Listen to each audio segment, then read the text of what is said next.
1.2, we're looking at rates of change using equations as opposed to looking at the table of values in the graph that we looked at in the um, previous section of the unit. So some key ideas, we're looking at both the tangent line and the secant line together now on the same graph. So for the given function, y equals f of x, which would be the blue graph here, the instantaneous rate of change is along the tangent line, right? Is the instantaneous rate of change, which is at x equaling a, the a value there, is estimated by calculating the slope of the secant over a very small interval. So what we mean is, in order to figure out the in order to use the slope formula, I can't use it with the tangent line because I can't use it only accessing one point. So what I need to do is create the secant line so that I can have 2 points. And then using those 2 points, I can then use the average rate of change formula, which would be the slope formula from before, right? So also on the graph, it's going to look like there's some distance here between the a value and the a plus h value. So what we're trying to say, that's just to do this example so that you can see it better. But what we're trying to say, and what we said in the previous video, is the secant line, the point that I choose, the closer I am to the original tangent point, the more accurate my answer will be for an instantaneous rate of change, right? To estimate it as best as I can. So really, in real life here, if I was drawing the graph, the green dot, just so you know, would be almost looking like it was right on top of it, just slightly to the right of it, but then I wouldn't be able to write a plus h there, and then I wouldn't be able to write that there's a distance of h. So this is farther away than it actually would be, just for example purposes here. So the second point that I choose is I'm just going to label that a plus h, and if it was to the left, it would be it would be subtracting, right? So I'm adding a value to it, a plus h, and the distance between them is h, okay? Where h is a very small number. Like I said, in order to be a very small number, meaning it's really right beside the a value there.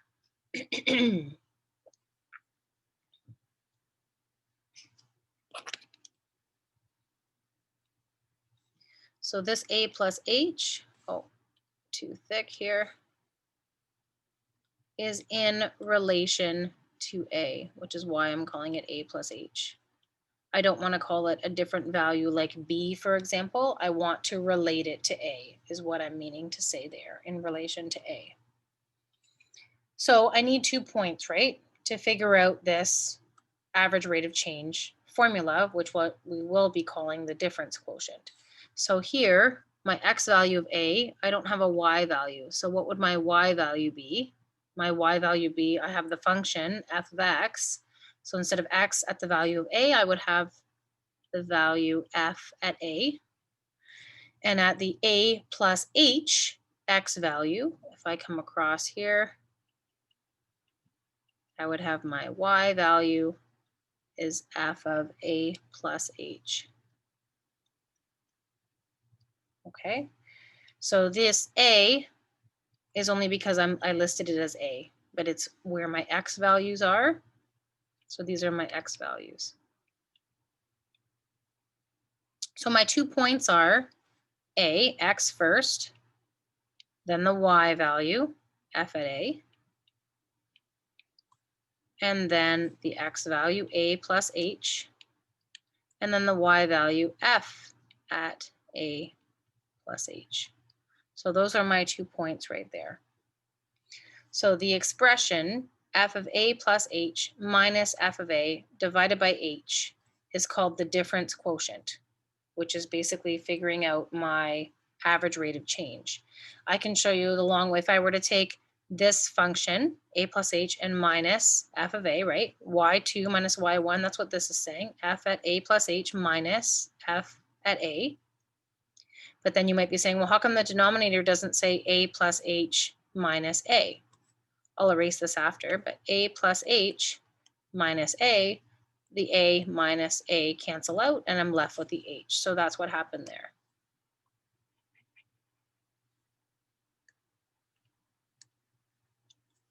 So from now on, this expression, now h cannot be 0, right? Because h is in the denominator. We're going to call it the difference quotient, or DQ if you want for short. We're going to use this to calculate the slope of the secant line between A and f of A, and A plus h and f at A plus h, between these 2 points that I have chosen. Because this point is actually very, very close to A, it's going to generate an increasingly accurate estimate of the slope of the tangent at A at a value of h, which approaches 0 on that tangent point right there. So example here.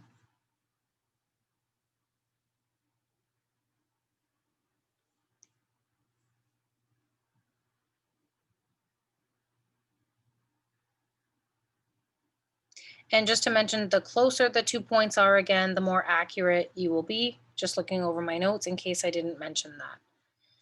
So we're looking at here, determine the average rate of change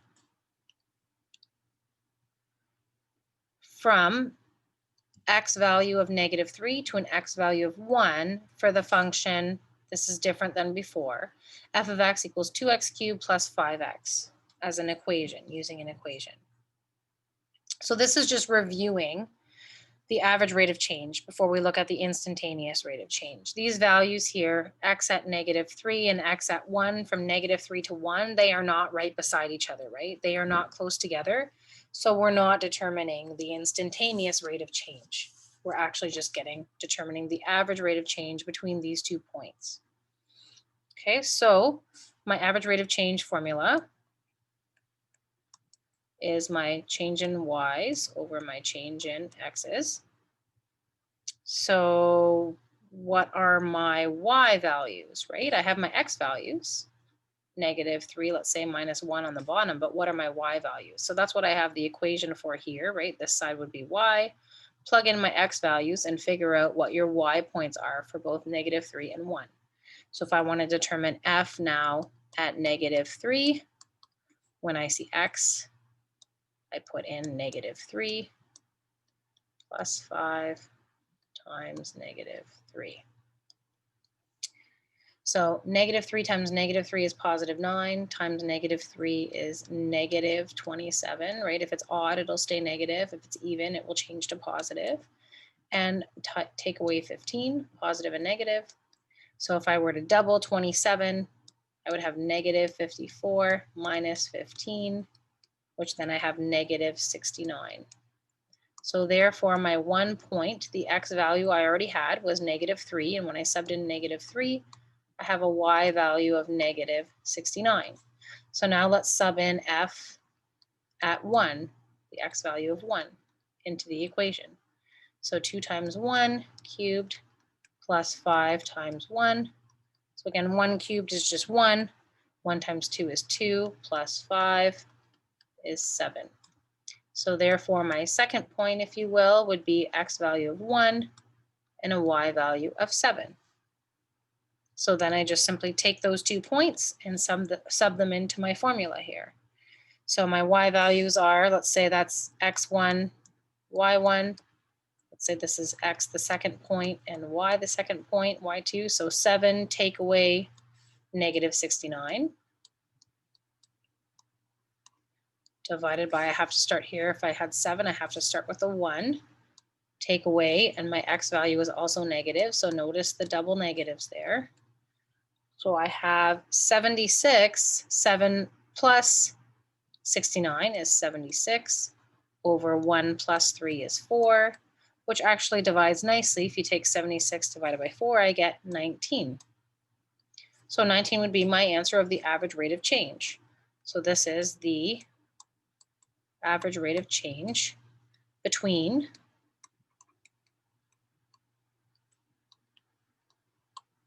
the two x values. So my average rate of change between -3 and 1 is a value of 19. And I can't use any units. I'm not given any units in the question, right? So let's say I was given a question more of a word problem here. I'm going to need more room than that to solve this. So I'll read it and then I'll move everything up as much as I can, but I probably will have to clear my screen halfway through here. So a soccer ball is kicked into the air such that its height, s in meters, after time t, which would be in seconds, can be modeled by the function s at t is equal to negative 4.9 t squared plus 15t plus 1. So from grade 10, you would know that this would be parabolic, opening up, opening down. What I'm trying to say is having a maximum point. That's what I'm trying to say, because they have a negative a value there. Write the difference quotient in terms of a and h, comparing it to the graphical example that we just had up above, to represent the average rate of change of the height of the ground of the soccer ball. Simplify the expression once I figured that out. So I need, if I want a difference quotient, just to mark down here, a difference quotient means I need 2 points. So that's telling me that I need 2 points, and it asking for the average rate of change is also telling me that I need 2 points, right? So using the A and H concept, I'm going to have, right, f of A and then f of A plus H, and those will be my 2 points. So here I'm using different variables, S and T. So if I was to say, yeah, I'll move this up right now just so I can have as much room as possible, but just make sure you have the equation down.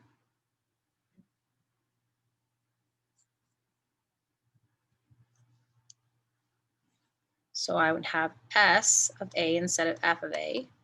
And then when I have my equation, I'm going to sub T in A in for the variable of T. So I have negative 4.9. And instead of T squared, I'm going to put A squared plus 15 times A plus 1. So that would be negative 4.9 A squared plus 15A plus 1. So this is one of my points, even though it doesn't look like nice numbers. This is as far as I can go. This is one of my points. So for example, to write down that point, let's say room over here. I would put it over here if I had room, just because I have a lot of blank space here. Therefore, my first point would be A, because S of A, right, X, instead of X, I wrote A. So that's my X value. And my Y value, when I sub it in, is this. So comma, negative 4.9 A squared plus 15A plus 1. This is my X value, and this is my Y value. So now I need to choose a point, right? I need 2 points on my secant line. So I need to choose a point that's right beside A, which we had in the example in the graph above. I'm choosing A plus H, and H is just a tiny, tiny, like 0.001 of a number larger than A. So if I chose here, S of A plus H, same thing, go to my equation. And when I see T, I'm going to plug in A plus H instead. So negative 4.9 instead of T squared, A plus H squared, plus 15, you want to go slow for this, right? Multiplied by A plus H plus 1. So how do I do this algebraically? Negative 4.9 squared.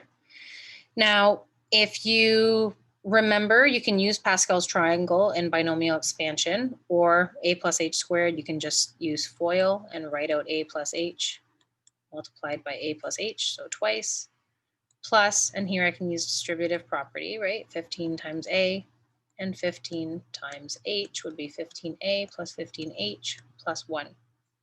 So I still have to do FOIL here. So here I have negative 4.9. I'm going to keep my bracket while I do the FOIL. So A times A is A squared. A times H plus AH inside A times H plus H squared, the two last, plus 15A plus 15H plus 1. It's really just tedious It's not necessarily difficult, it's just tedious. And now to change my color here, if you notice this AH and AH would actually be 2 AH, 1 AH plus 1 AH like terms would be 2 AH. So then I would have here negative 4.9, and I'm going to multiply in and use distributive property a squared.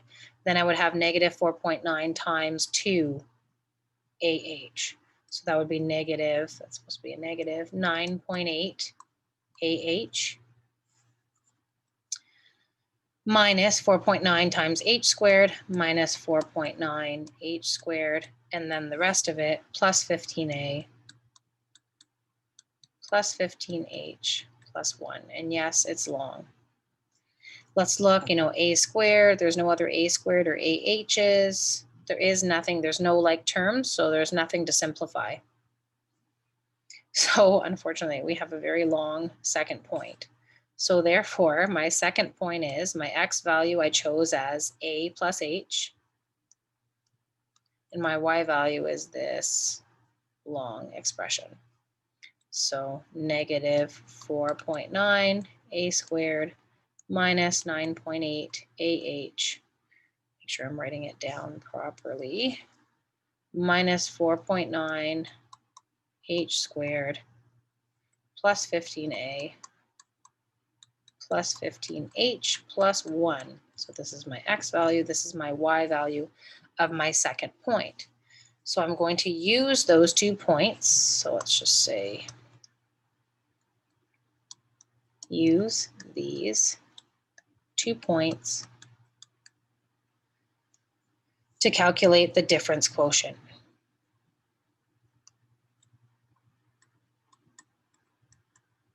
Calculate the difference quotient, we will say. So the difference quotient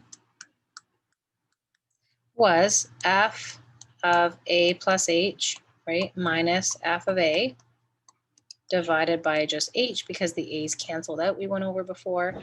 But now that I'm using the variables of S, it will just be S of A plus H. Sorry, close my bracket. Subtract S of A. So S of A plus H, subtract S of A all over H. So let me subtract or clear what I've done so far. So my difference quotient is equal to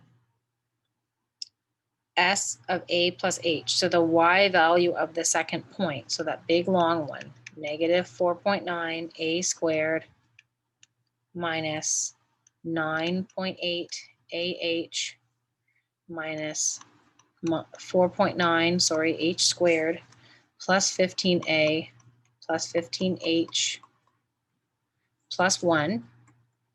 And then I'm going to subtract the Y value of my first point. So when I'm subtracting it, I need to put a bracket. And the Y value of my first point was negative 4.9 A squared plus 15A plus 1.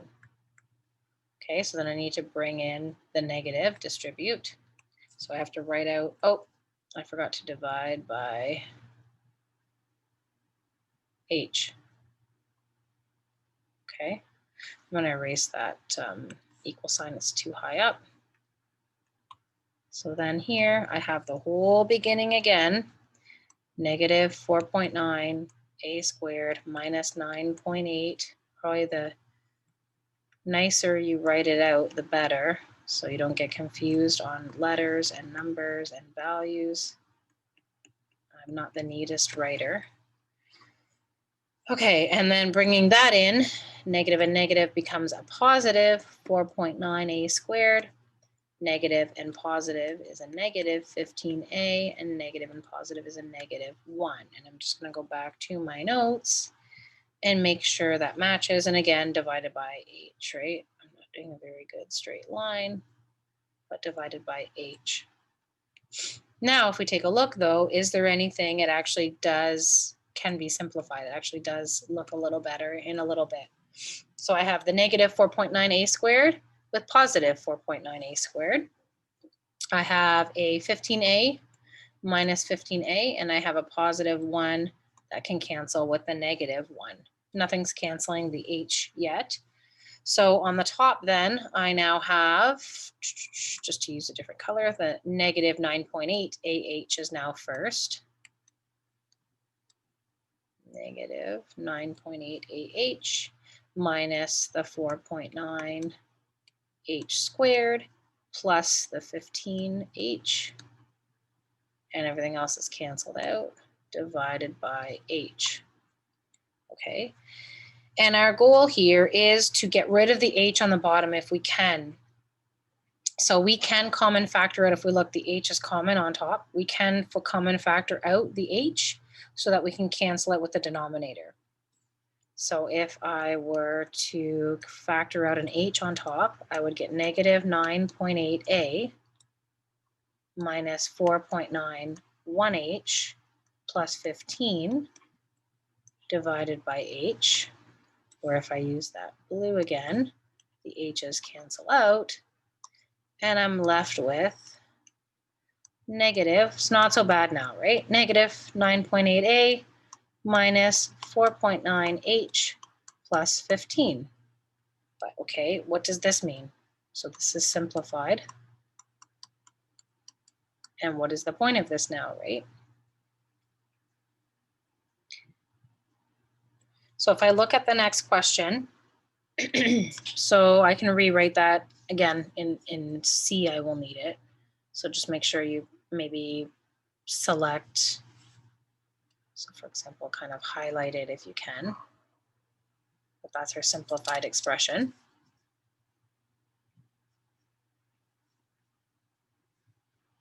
For what, won't go up anymore. For what value of H is the expression not valid? And explain. So again, originally,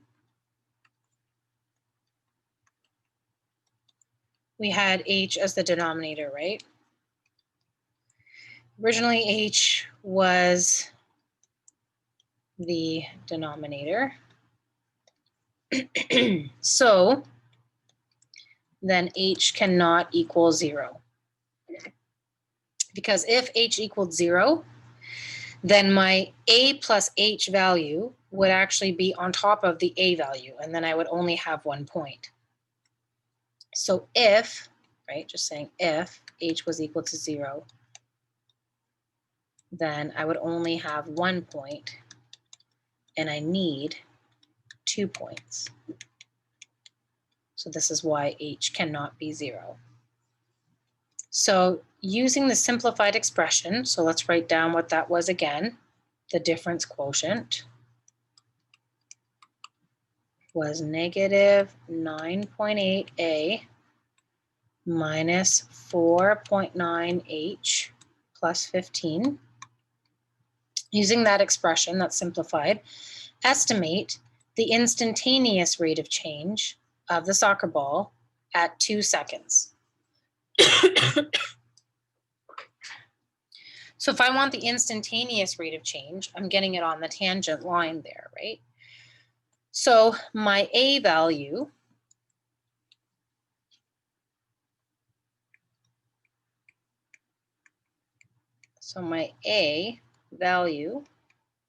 is going to be 2 or equal to 2. My A value is 2.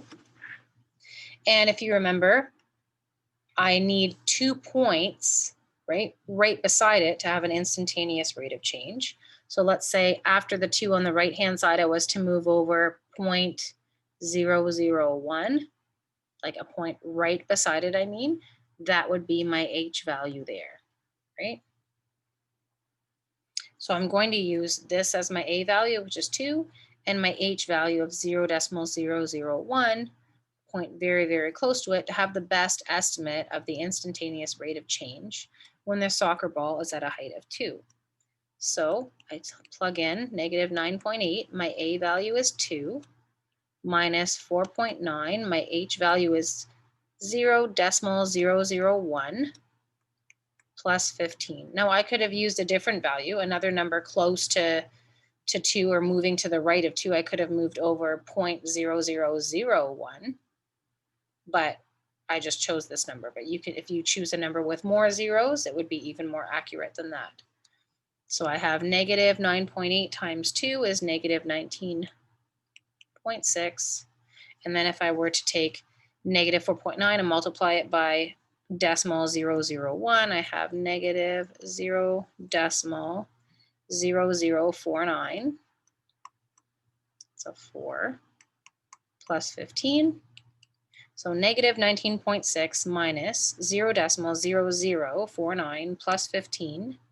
I should have negative 4.6049. And if I were to go back up in the question, it would tell me that it's meters per, it's talking about meters for distance and time and seconds for time. So it's meters per second.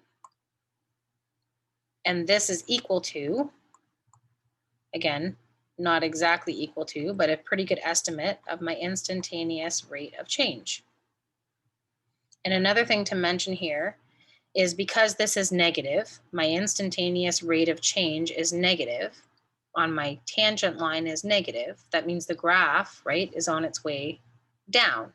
So that means the path of the soccer ball is on its way down because the difference quotient is negative and therefore the slope is negative. So it's telling me in which direction the soccer ball is at as well.